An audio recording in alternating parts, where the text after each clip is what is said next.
You're in power. Yeah. This is Crypto Talk and Blockchain Walk number 6 of the day. Yay! Oh my Excited gosh. to be on here. Alisia, thank you so much for taking the time to talk with me. Thank you so much. I think we started off our little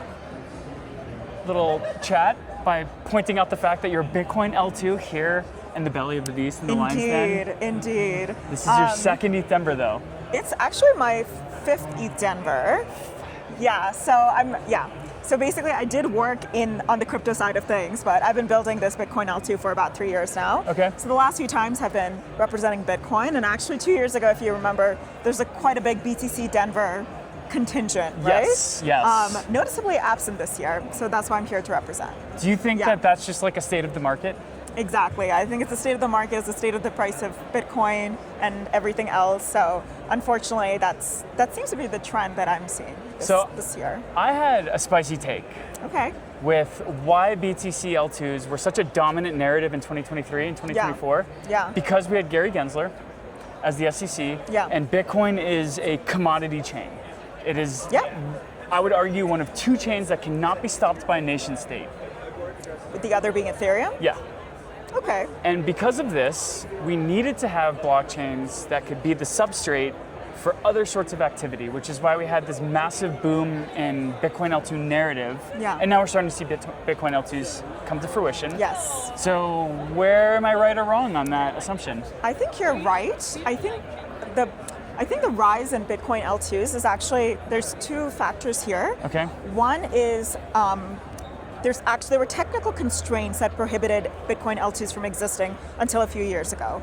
So notably the Taproot upgrade that happened to Bitcoin in 2021, that's what enabled a lot of this to occur. So I think there were technical constraints that prevented a lot of these scaling solutions. And I think too, like the rise of ordinals, right? Bitcoin base layer transaction fees exploded, and you needed scaling solutions because it was just like way too expensive to transact on Bitcoin base layer.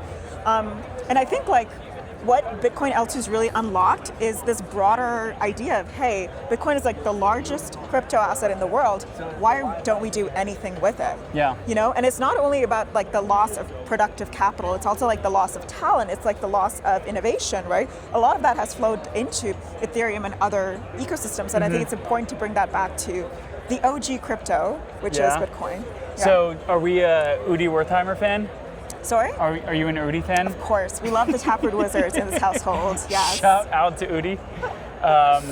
Okay, so when one takes a look at the Bitcoin ecosystem on crypto Twitter, you run into this very kind of homogenous message that a lot of people don't like activity that's not just sent my Bitcoin, received my Bitcoin. Yeah.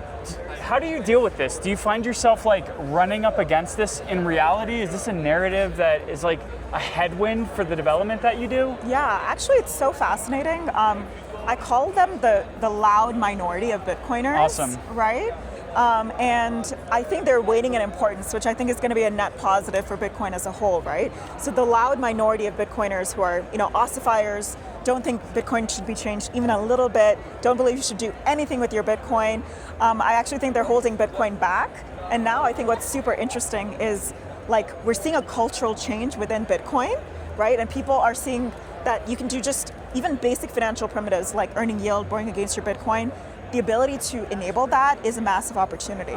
And again, the contrast to the loud minority is a silent majority of Bitcoiners who are basically just people like maybe your parents or my parents who are maybe DCA into Bitcoin. If you offer them the ability to earn yield on their Bitcoin or borrow against their Bitcoin and use it as collateral, that intuitively appeals to them, right? So I think that cultural shift is occurring. I think crypto Twitter is waning in importance. And I think it's going to be really cool bringing actually the next million users of Bitcoin on chain. Yeah, I 100% agree. And I think one of the things that a lot of people, particularly the loud minority that you're talking about, don't really want to say out loud, but the security problem is going to be a problem. Security is going to be a problem. Every 4 years, the subsidy is cut in half. Absolutely. And we're moving towards a world where if we want to have a secure blockchain layer secured by miners, we're going to have to provide them with fees. And where do fees get derived from? On-chain activity. Thank you so much for saying that. This is the number one thing I say. And actually, you know what I've been saying all at ETH Denver?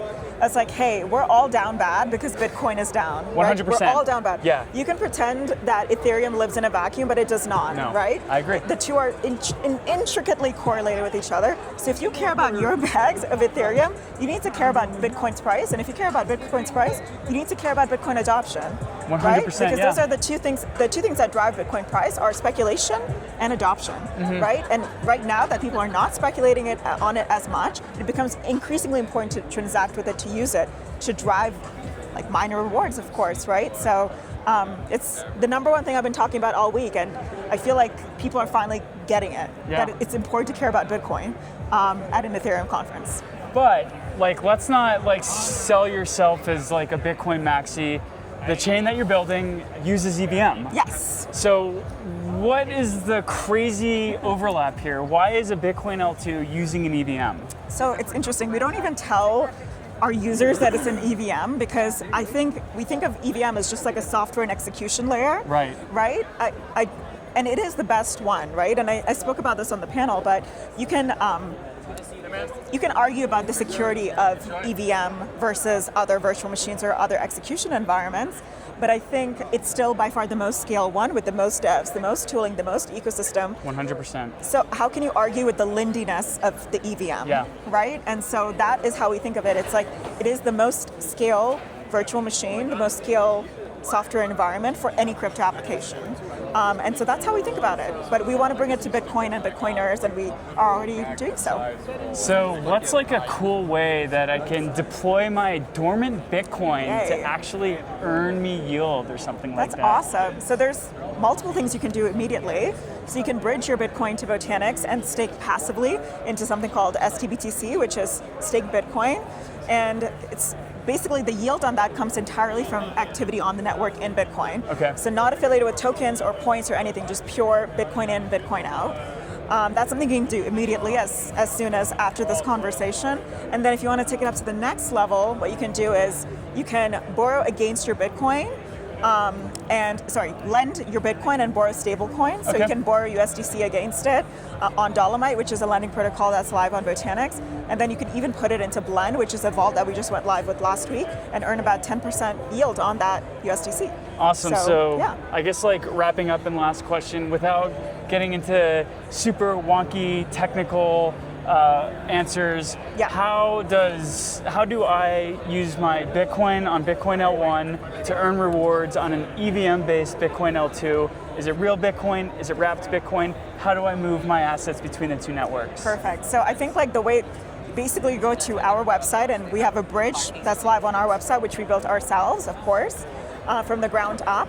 And you send it generates a deposit address in like a Bitcoin deposit address. You copy that deposit address, paste it in any place in the world. It can be a Coinbase account, it could be your Ledger, it could be your Casa, or like whatever Bitcoin wallet you have.